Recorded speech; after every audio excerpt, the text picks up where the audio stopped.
Hello बच्चों, कैसे हैं आप सब लोग। स्वागत है आप सभी का अपने लर्निंग फार्मेसी चैनल पे। सो बच्चों, आज हम अपने इस वीडियो में करेंगे 10 best pharmacology MCQ with complete explanation. तो जैसे कि बच्चों आप सब जानते हैं, हम अपने चैनल पे रैपिड फायर सेशन भी बहुत सारे अपलोड करते रहते हैं और इस तरह से के एमसीक्यू आपको अपने आने वाले जितने भी फार्मासिस्ट के एग्जाम होंगे उनमें काफ़ी ज़्यादा बेनिफिट हो सकता है। तो एक्सप्लेनेशन पे भी ध्यान दें जो आपको समझाई जाती है।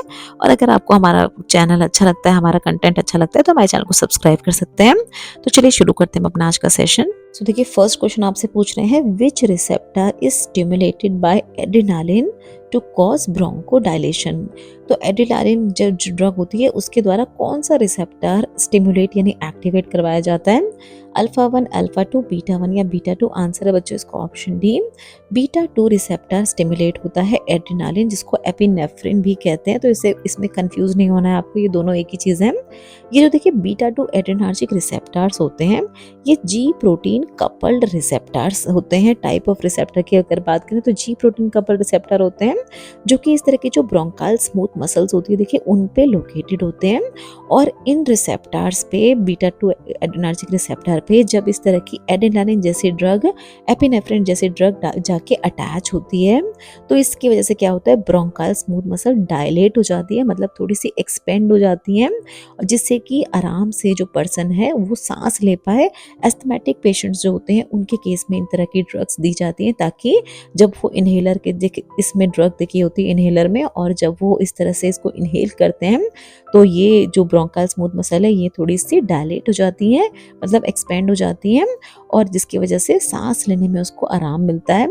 तो ये हमने देखा किसके बारे में, एड्रेनालिन के बारे में। नेक्स्ट क्वेश्चन में पूछ रहे हैं आपसे, देखिए the antidote for opioid overdose is. Opioid overdose का एंटीडोट इसमें से क्या होता है बच्चों, तो आंसर है इसका ऑप्शन बी, नैलोक्सोन होता है। ओपियोइड ओवरडोज जब हो जाती है किसी भी पेशेंट को किसी भी वजह से, तो उसको नैलोक्सोन दिया जाता है।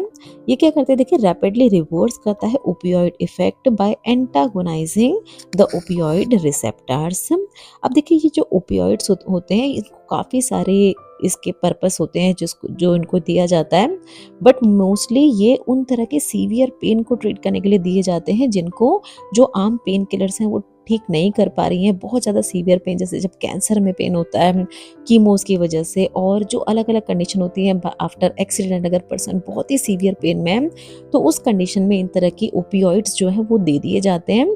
बट इन की कंसंट्रेशन को क्लोजली मॉनिटर किया जाता है, ओवरडोज होने पे जानलेवा तक साबित हो सकती हैं ये, तो उन तरह की कंडीशन में दी जाती है नैलोक्सोन। नेक्स्ट पूछ रहे हैं देखिए, which antibiotic inhibit bacterial cell wall synthesis. कौन सा एंटीबायोटिक इनहिबिट करता है, टेट्रासाइक्लिन, पेनिसिलिन, इरिथ्रोमाइसिन या सिप्रोफ्लॉक्सासिन। आंसर है बच्चों इसका ऑप्शन बी, पेनिसिलिन इनहिबिट करता है बैक्टीरियल सेल वॉल सिंथेसिस। अब देखिए ये वाली इमेज जो है इसमें आप देख रहे हैं कि पेनिसिलिन ने क्या किया, ये बैक्टीरिया पे होते हैं पेनिसिलिन बाइंडिंग प्रोटीन्स, उस पे जाके बाइंड हो गया पेनिसिलिन, जिसकी वजह से क्या हुआ कि बैक्टीरिया की जो सेल वॉल बन रही थी, सेल वॉल उसकी जो सिंथेसिस हो रही थी वो इनहिबिट हो गई। अब सेल वॉल उसकी नहीं बन रही है। बैक्टीरिया लाइसिस मतलब बैक्टीरिया इस तरह से देखिए ब्रेक डाउन हो गया है, यहाँ से बीच से टूट गया है बैक्टीरिया, और सेल वॉल सिंथेसिस को उसने इनहिबिट कर दिया है, जिसकी वजह से फिर आगे जो भी इन्फेक्शन ग्रो हो रहा था अब वो इन्फेक्शन ग्रो नहीं होगा बैक्टीरिया, क्योंकि बैक्टीरिया लाइसिस हो चुका है। तो पेनिसिलिन ब्लॉक करते हैं ट्रांसपेप्टिडेज एंजाइम को, ये भी आपको याद रखना है बच्चों, किस एंजाइम पे एक्ट करते हैं, ट्रांसपेप्टिडेज एंजाइम पे एक्ट करते हैं, इसको ब्लॉक कर देते हैं। और पेप्टिडोग्लाइकन क्रॉस लिंकिंग, पेप्टिडोग्लाइकन जिसकी वजह से बैक्टीरिया की सेल वॉल बन रही थी, तो अब इसकी क्रॉस लिंकिंग मतलब एक तरह से ये जो आपस में जुड़ रहे थे जिसकी वजह से पूरी सेल वॉल बन रही है, अब ये आपस में जुड़ नहीं पाएंगे और इससे bacterial cell wall synthesis inhibit हो जाएगी। नेक्स्ट पूछ रहे हैं देखिए, which drug is used in the treatment of hypertension and is a calcium channel blocker. तो यहाँ पर दो कंडीशन अब आपसे पूछ ली है, एक तो हाइपरटेंशन में इस्तेमाल की जाती है और ये कैल्शियम चैनल ब्लॉकर है। तो बच्चों डिफरेंट ऑप्शंस में से देखिए आंसर इसका ऑप्शन बी अम्लोडिपिन। अब यहाँ पर आपको मैकेनिज्म ऑफ एक्शन बताया हुआ है एम्लोडिपिन का। यहाँ पर देखिए एम्लोडिपिन एक तरह के रिसेप्टर होते हैं, एल टाइप चैनल आप कह सकते हैं, एल टाइप चैनल। अगर इन जनरल जब एम्लोडिपिन नहीं है तो इन एल टाइप चैनल पे क्या होता है, कैल्शियम, देखिए कैल्शियम इनफ्लो होके अंदर आता है, कैल्शियम बाइंड करता है दोनों फिगर नंबर 1 और फिगर नंबर 2 दोनों को आप देखें। तो जब कैल्शियम इस पे एल टाइप चैनल पे बाइंड हुआ तो इसने ये क्या करता है, देखिए जब भी कैल्शियम किसी भी सेल के अंदर आता है तो ये कैल्शियम का काम होता है कॉन्ट्रैक्शन करवाना, ये आपको हमेशा याद रखना है। तो कॉन्ट्रैक्ट करवाने से क्या होगा, वॉसो कंस्ट्रिक्शन होगा और पर्सन को काफी, वैसे ही उसको हाइपरटेंशन है, वैसे ही उसको ब्लड जो है उसका ठीक से फ्लो नहीं हो पा रहा है, और अगर इस तरह से कैल्शियम और अंदर आता जाएगा तो उसकी कंडीशन काफी सीवियर हो सकती है। इसीलिए दी जाती है ड्रग अम्लोडिपिन, जो कि क्या करती है, कैल्शियम को एल टाइप चैनल पे बाइंड नहीं होने देती है। यहाँ पर आप देख रहे हैं amlodipine L type calcium channel पे एक्ट किया और कैल्शियम को बाइंड होने से इनहिबिट किया। अब कैल्शियम बाइंड नहीं हुई है इस चैनल पे, जिसकी वजह से क्या होगा, वॉसो कंस्ट्रिक्शन नहीं हो पाएगा और वॉसो डायलेशन हो जाएगा। डायलेट होने की वजह से ब्लड अब आराम से फ्लो हो पाएगा ब्लड वेसल्स में। तो ये पूरा मैकेनिज्म ऑफ एक्शन था एम्लोडिपिन का। नेक्स्ट पूछ रहे हैं बच्चों, विच ड्रग कॉज जिंजीवल हाइपरप्लेसिया। अब यहाँ पर अलग अलग एग्जाम्पल है बच्चों, phenytoin, diazepam, metformin, furosemide. Answer है इसका ऑप्शन ए, फेनेटोइन कॉज करती है जिंजीवल हाइपरप्लेसिया। अब इसमें होता क्या है, देखिए फेनेटोइन जब किसी भी पेशेंट के द्वारा ली जाती है उस कंडीशन को ठीक करने के लिए जिसके लिए उसको दिया जा रहा है, तो ये इंड्यूस करती है फिब्रोब्लास्ट प्रोलिफरेशन। फिब्रोब्लास्ट प्रोलिफरेशन क्या अभी हम देखेंगे, बट इससे पहले देख लेते हैं कि इसकी वजह से क्या होता है, leading to gingival overgrowth, gingival hyperplasia जिसको कहा जा रहा है। इसमें होता क्या है, देखिए ये जो इस तरह से गम्स होते हैं ना हमारे दांतों के ऊपर, इस तरह से जो गम्स होते हैं वो एनलार्ज हो गए हैं, वो सूज गए हैं, सूजन आ गई है उनमें, और जिसकी वजह से पर्सन को दर्द भी होता है, उसको खाने पीने में भी काफ़ी ज़्यादा सेंसिटिविटी होती है इन गम्स में। अब ये क्या होता है, देखिए फिब्रोब्लास्ट प्रोलिफरेशन क्या होता है, हमारी एक सेल्स होती हैं, देखिए फिब्रोब्लास्ट सेल जो कि मेन सेल होती है हमारी कनेक्टिव टिश्यू की। तो ये फिब्रोब्लास्ट सेल जो है ये इनका रैपिड मल्टीप्लिकेशन एंड डिवीजन होने लगता है, एबनॉर्मल तरीके से होने लगता है। ये चीज़ें नॉर्मल नहीं होती बॉडी में, बट इसके फेनेटोइन की वजह से क्या हुआ, एक तरह का साइड इफेक्ट आप इसको कह सकते हैं।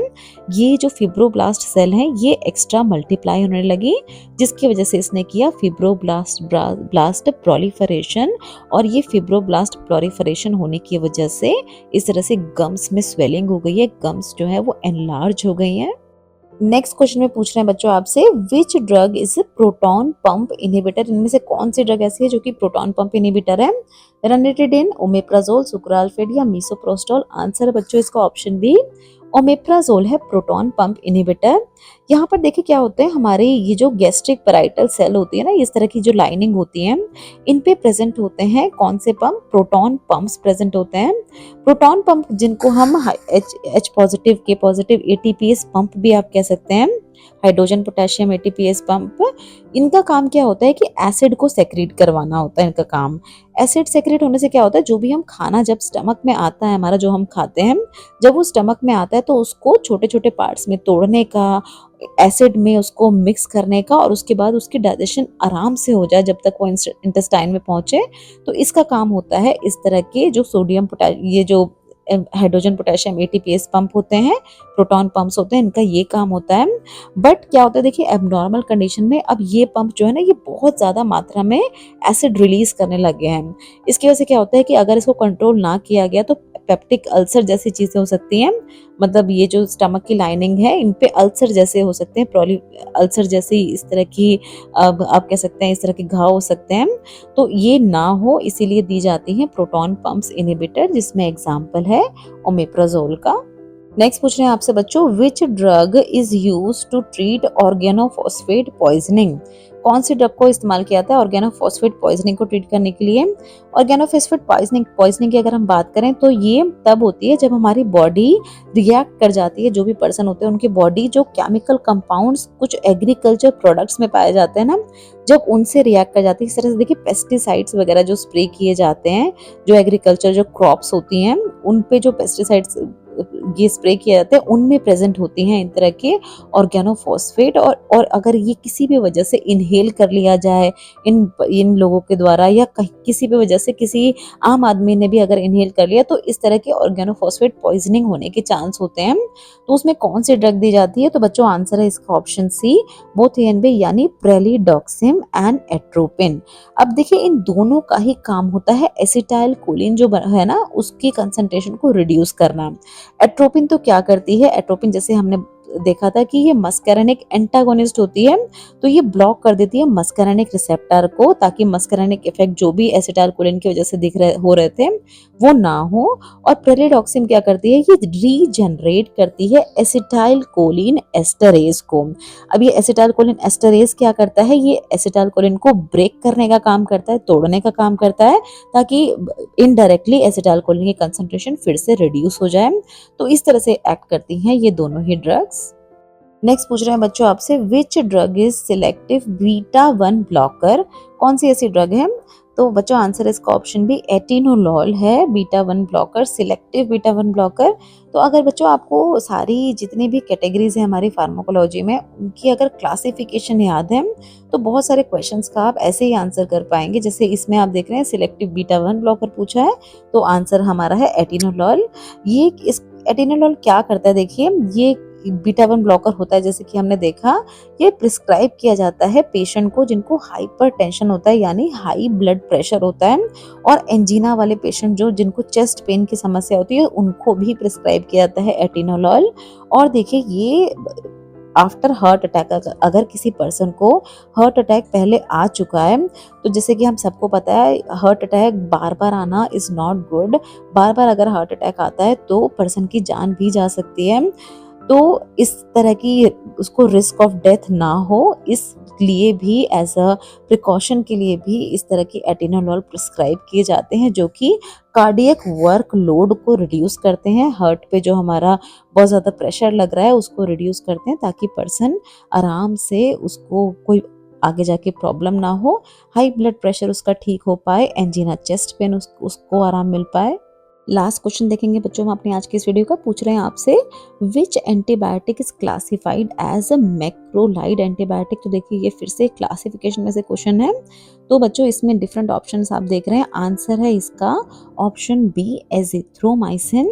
देखिए जो एजिथ्रोमाइसिन, इरेथ्रोमाइसिन, क्लैरिथ्रोमाइसिन, ये आप एक जैसे नाम देख रहे हैं ना सबके, ये सारे मैक्रोलाइड एंटीबायोटिक्स होते हैं जो कि इनहिबिट करते हैं बैक्टीरियल प्रोटीन सिंथेसिस को bye binding with 50S ribosomal सब यूनिट। तो इससे क्या करते हैं, बैक्टीरिया में प्रोटीन्स को नहीं बने देते हैं, जिससे कि बैक्टीरिया का पूरा स्ट्रक्चर डिस्टर्ब हो जाता है और बैक्टीरिया फिर ओवर ग्रो नहीं हो पाता, बैक्टीरिया की ग्रोथ नहीं हो पाती, और इन्फेक्शन जिसके लिए भी इसको दिया जा रहा था उसमें ये अपना काम कर देता है, काम कारगर साबित होता है। तो ये सारे क्वेश्चंस हमने देखे अपने फार्माकोलॉजी के। ऐसे ही बहुत सारे क्वेश्चन हम फ्यूचर में भी आपके लिए लेके आते रहेंगे बच्चों। तो अपनी प्रिपरेशन जारी रखें, हमारे चैनल को सब्सक्राइब कर लें और इसी तरह से बने रहें हमारे साथ हमारी इस फार्मा जर्नी में। Thank you so much for watching this video. See you all in the next video. Till then bye bye and take care.